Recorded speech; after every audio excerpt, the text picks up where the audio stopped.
राष्ट्रीय संगोष्ठी में मंच पर बैठे हुए आज के विशिष्ट वक्ता प्रोफेसर सर्वेश पांडे जी,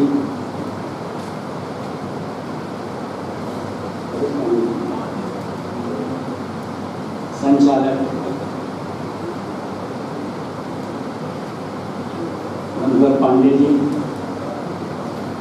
और मंच पर विद्यमान आदरणीय सालू श्रीवास्तव जी, सभा में अग्रिम पंक्ति में विशिष्ट पंक्ति में बैठे हुए रांची विश्वविद्यालय से आए हुए पूर्व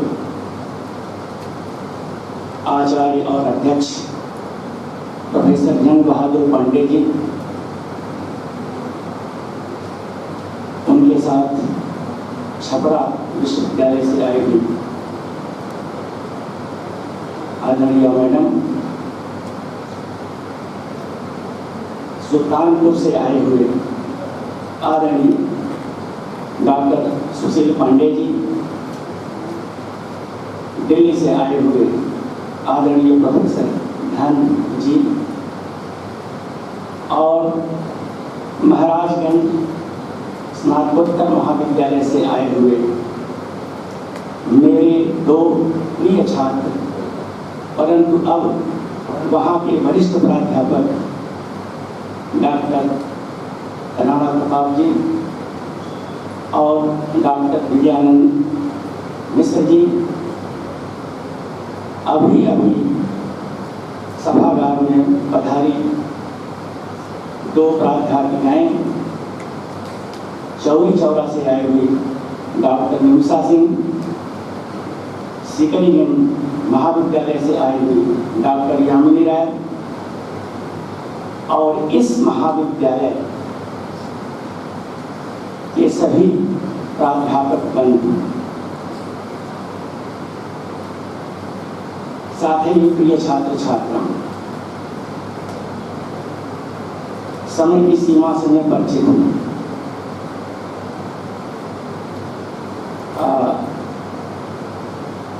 अभी बहुत अच्छी बातचीत डॉक्टर पांडे जी ने उठाई है कि देश के लिए अगर कुछ करना है,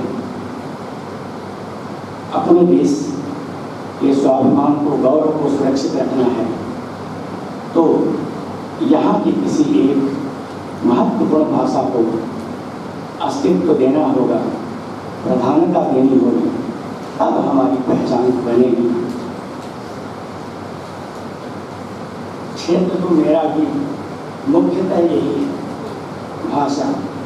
भाषा विज्ञान। इसी क्षेत्र में मैंने अध्यापन कार्य किया, इसी क्षेत्र में अपना शोध कार्य, लेखन कार्य भी अधिकतः इसी क्षेत्र में हुआ और यह डॉक्टर पांडे जी की चिंता स्वाभाविक है। अब विश्वविद्यालयों में पिछले दशकों से इस क्षेत्र में शोध कार्य नहीं हो रहा, अध्ययन नहीं हो रहा है, यह चिंता का विषय जरूर है। यद्यपि हम लोगों ने या खुद मैंने इस क्षेत्र में कार्य संपादित कराया है, मगर रिपोर्ट मिलती रहती है तो अवकाश प्राप्त कर चुके हैं। इस क्षेत्र में कोई जाना नहीं चाहता, कठिन क्षेत्र है, चुनौतीपूर्ण क्षेत्र है, मगर जाना चाहिए। राष्ट्रीय शिक्षा नीति को लेकर के बातचीत रांची से आए हुए प्रोफेसर पांडे ने कर दी है, कुछ बातें मंचस्थ डॉक्टर पांडे जी ने भी की, कुछ बातें शोध पत्र वाचन करने वाले छात्रों ने भी, इसलिए उस इलाके की बात मैं नहीं करूँगा। भाषा को लेकर, मुख्यतः मातृभाषा को लेकर या भाषाओं को लेकर, भारतीय भाषाओं को लेकर विश्व की भी भाषाओं को लेकर चिंता बनी रहती है। सच यह है कि भाषाएं मर रही हैं, बोलियां विलुप्त हो रही हैं, क्योंकि बोलियां बची रहेंगी तभी भाषाएं बची रहेंगी, और भाषाएं बची रहेंगी तभी की बात आ चुकी है, इसके पहले भी आ चुकी है। ये दिल्ली से आए हुए प्रोफेसर साहब ने इस बात की ओर इशारा किया है कि मनुष्य को सबसे बड़ी ईश्वरीय विरासत भाषा के रूप में मिली। भाषा ही हमारी पहचान है। ये ग्लोबल हो गई है दुनिया, वैश्वीकरण का युग है, आवाजाही हमारी बढ़ चुकी है। परिणाम ये हो रहा है कि भाषा की दृष्टि से एक तरफ हम संपन्न भी हो रहे हैं और दूसरी ओर अति विपन्न भी होते जा रहे हैं। अब भारतीय परिप्रेक्ष्य का थोड़ा अवलोकन करें। एक पुराना सर्वेक्षण है जिसमें उभर कर आया कि विश्व में कुल भाषाओं की संख्या 2796, 4 कम 2800 भाषाएं हैं। अब वो भी नहीं रह गई हैं, कम हो गई। बोलियां अनंत हैं, कारण भाषाएं जो मर रही हैं, पीछे हो रही हैं, उसके पीछे बात हो चुकी है। मैं भी प्रत्यक्षतः स्पष्टतः अंग्रेजी का विरोधी नहीं,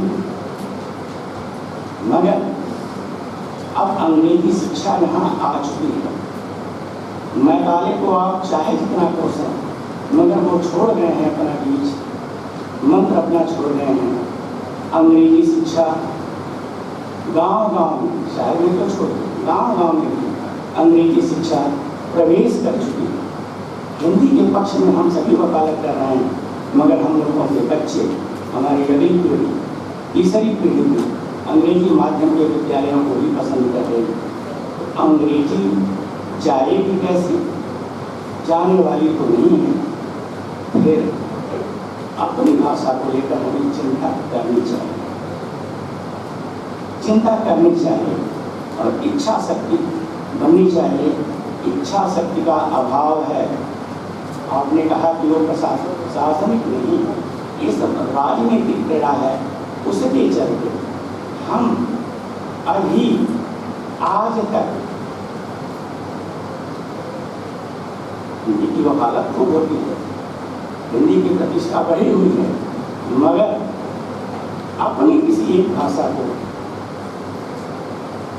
देश भर में व्याप्ति नहीं दे सके। अपने देश की प्रमुख भाषा क्या है, राष्ट्रीय भाषा क्या है, इसका उत्तर नहीं दे पाते। देखा गया है बाहर जाने वाले तमाम अपने देश के राजनयिक अंग्रेजी में भाषण करते हैं, और जो अंग्रेजी नहीं भी जानते वे भाषा में लिखवा कर ले जाते हैं, पढ़ देते हैं, और जो नहीं भी पढ़ पाते वे उस अंग्रेजी को देवनागरी में लिखकर, जैसे माननीय सोनिया गांधी जी जो हिंदी बोलती हैं देवनागरी में लिखी हुई है, रोमन में लिखी हुई, काम तो चल जाता है, लेकिन इससे बात बनने वाली नहीं। ये समस्या जो है मातृभाषा को लेकर वो बनी रह जाएगी। समाधान के दिशा में हमको आगे बढ़ना चाहिए। 2-3 छोटे-छोटे दृष्टांत कैसे हिंदी को हम वास्तविक जगह दे सकते हैं। 15 अगस्त 1947 को अपना देश आज़ाद हुआ, आज़ादी मिल गई। आज़ादी की घोषणा होते ही BBC लंदन से ब्रिटिश ब्रॉडकास्टिंग कॉरपोरेशन से प्रश्न आया मीडिया की ओर से महात्मा गांधी के पास। महात्मा गांधी से पूछा जा रहा था, सवाल अंग्रेजी में किया जा रहा था, महात्मा गांधी चुप थे। दोबारा वही सवाल किया गया, महात्मा गांधी चुप। तीसरी बार सवाल किया गया कि mister Gandhi, you know not English. जब यह कहा गया, महात्मा गांधी ने कहा कि दुनिया वालों से कह दो कि गांधी अंग्रेजी नहीं जानता। यह इच्छा शक्ति होनी चाहिए। महात्मा गांधी बैरिस्टर थे, कानून की पढ़ाई की थी उन्होंने, अच्छी अंग्रेजी जानते थे, बोलते भी थे, लिखते भी थे। गुजरात से थे, गुजराती उनकी मातृभाषा थी। कुछ नहीं तो गुजराती उत्तर दे सकते थे, लेकिन उन्होंने हिंदी में एक वाक्य कहा कि दुनिया वालों से कह दो कि गांधी अंग्रेजी नहीं जानता। यह इच्छा शक्ति जब बन जाएगी, तब डॉक्टर पांडे, आपका भी जो स्वप्न है साकार होगा। प्रोफेसर पांडे ने जो रखा अपना विचार स्वप्न, वह साकार होगा और इस देश की अलग से पहचान बनेगी। जाते हैं लोग, अब तक 12 विश्व हिंदी सम्मेलन हो चुके हैं। 12, पहला 1975 में नागपुर में हुआ था और बीच में सब होता रहा 3-3 साल के अंतर तक, और 12वां फिजी में 2023 में हुआ। 13वां अभी स्थान निर्धारित नहीं कर सका है, मगर 26 में होगा। विश्व हिंदी सम्मेलन में जाने वाले हिंदी के विद्वान, हिंदी के विद्वान जाते हैं, हिंदी के विद्वानों में अधिकतर विद्वानों ने अंग्रेजी में भाषण दिया। थोड़े समय के लिए यह तो समझ में आता या आया कि दक्षिण भारत के लोग, बंगाल आदि के लोग वहाँ जाकर के अंग्रेजी में भाषण करते, मगर ऐसे लोग जो तो हिंदी वाले थे वह भी अंग्रेजी में लिख करके ले जाते थे वहाँ कर। 12 विश्व हिंदी सम्मेलन हो चुके। पहले विश्व हिंदी सम्मेलन का उद्घाटन किया था उस समय के प्रधानमंत्री श्रीमती इंदिरा गांधी ने, नागपुर में हुआ था। उन्होंने भी ये बात कही थी, यह चिंता व्यक्त की थी कि सब कुछ अब हिंदी में होना चाहिए, हिंदी में, और संयुक्त राष्ट्र संघ में हम अपनी हिंदी को पहुँचाकर रहेंगे। पहला विका, दूसरा, तीसरा, 12 विश्व हिंदी सम्मेलन हो चुके। 12वें में भी यह संकल्प लिया गया कि संयुक्त राष्ट्र संघ के मंच पर अब हम पहुँच कर काम लेंगे, नहीं पहुँच पाए। संयुक्त राष्ट्र संघ के मंच पर, अधिकृत मंच पर हिंदी के लिए जगह नहीं। 6 भाषाएं हैं, 6 कुर्सियाँ रखी जाती हैं। 7वीं कुर्सी के लिए हिंदी तरस रही है, जगह अभी नहीं मिली। इसीलिए ये चिंता का विषय है। प्रतिबद्धता हमारी बननी चाहिए हिंदी को लेकर, भाषा को लेकर, अपनी भाषा को लेकर। अब आइए थोड़ा इधर की भी चर्चा करें। मैंने पर जो कहते हैं हिंदी, अचानक ऐसा सवाल कर दिया जाए, हिंदी अपने देश में क्या है? राजभाषा है, राजभाषा तो है संविधान की शब्दावली। राष्ट्रभाषा है, ऐसा प्रश्न किया जाए तो आधा उत्तर आएगा। पढ़े लिखे लोग कहेंगे कहाँ राष्ट्रभाषा भी होगा, लेकिन हम लोग ये मानते हैं कि राष्ट्रभाषा के अस्तित्व में है, मगर मुहर प्राप्त नहीं है। क्या? कई नाम। हिंदी संपर्क भाषा है, हिंदी मात्र, सवाल अपने आप खड़ा हो जाता है, हिंदी मातृभाषा है क्या? हिंदुस्तान की, भारतवर्ष की मातृभाषा हिंदी है? मातृभाषा अगर हिंदी कह देंगे हिंदुस्तान की, तो जो 22 भाषाएं हैं, 22 राजकीय भाषाएं, या यूँ कहिए कि 22 राष्ट्रीय भाषाएं बनी हुई हैं, हिंदी को अगर कह देंगे, और कहते ही आपने प्रश्न खड़ा हो जाता है, लोग उठ खड़े होते हैं कि हमारी भी भाषा राष्ट्रीय है, हमारी भी है, हमारी भी। इसी एक भाषा को हम अस्तित्व नहीं दे पाए, वगैरह खड़ा हो गया। अभी कुछ दिन पहले अपने गृह मंत्री ने बात उठा ली थी कहीं कि हिंदी को हम राष्ट्रभाषा का दर्जा देना है, वहाँ उनका जो भी था, प्रति प्रश्न खड़े हो गए। फिर उन्होंने अपनी बात घुमा करके वापस ले ली। उन्हें लगा कि राजनीतिक हानि हो सकती है, तो बात वहाँ पर वापस ले ली गई। बात तभी बनेगी आप भाषाओं का आदर करें, भारतीय भाषाओं का आदर करें, दुनिया की समृद्ध भाषाओं का आदर करें, भाषाई आदान प्रदान करें, किंतु अपनी पहचान के लिए कोई एक भाषा, अगर बहुमत बनता हो हिंदी को छोड़कर दूसरी किसी भाषा को ले, लेकिन ऐसा होने वाला नहीं। हिंदी की व्याप्ति अधिक है अपने भारतवर्ष में, इसलिए वह अपने स्थान पर खड़ा है। लेकिन ये सवाल कोई विद्यार्थी, जिज्ञासु विद्यार्थी, शोध छात्र हम लोगों से सवाल कर रहे हैं, मात्र यहाँ का बैठा हुआ, हम लोग इधर उत्तर भारत में बैठे हुए हैं, उत्तर प्रदेश में बैठे हुए हैं, गोरखपुर में बैठे हुए हैं, झारखंड और बिहार में फिलहाल बैठे हुए हैं, लेकिन वहाँ की भी मातृभाषा कुछ इसी तरह की जो अपने हैं। ये मातृभाषा हमारी इधर भोजपुरी है अथवा हिंदी, पूरा तो उत्तर नहीं निकलेगा। या ये कहते हैं दोनों को मान लीजिए, एक आ जाए सही उत्तर दीजिए, एक उत्तर दीजिए, संकट खड़ा हो जाए, इसको कहें मानते।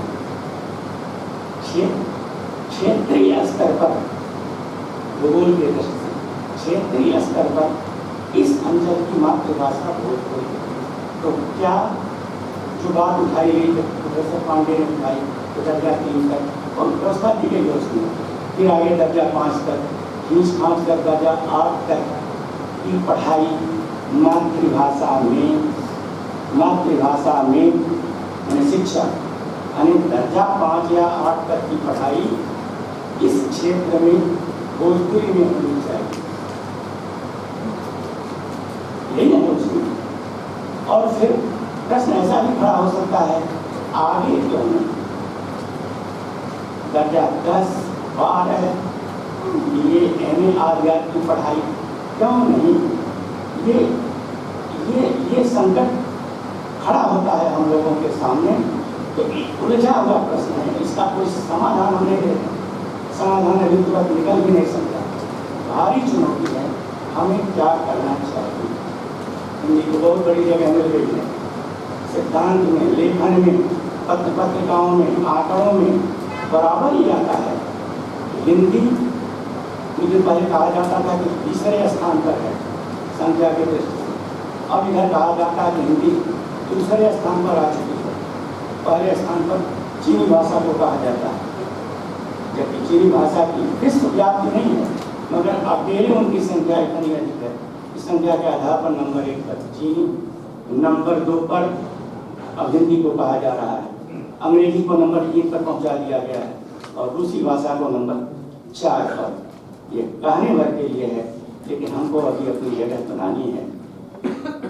मातृभाषा के अस्तित्व को कैसे प्राप्त किया जा सकता है, एक बात बस कहकर मैं समाप्त करता हूँ कि मातृभाषा में अधिक ताकत होती है। मातृभाषा ही अपनी ताकत के बल पर कालांतर में स्वतः राष्ट्रभाषा का अस्तित्व अर्जित कर लेती है। लेकिन ये दुखी जो बताया मैंने, भोजपुरी, फिर अवधी और राजस्थान आदि जो हैं, इसको लेकर के झमेला शुरू होगा, भारी संकट खड़ा होगा। एक बात केवल बता करके मातृभाषा की ताकत के बारे में मैं बता रहा हूँ, पौराणिक दृष्टांत है। पुराण की बात यह है, अभिमन्यु ने अपनी माँ सुभद्रा नाम था, एक गर्भ में ही चक्रव्यूह के 6 द्वार को तोड़ना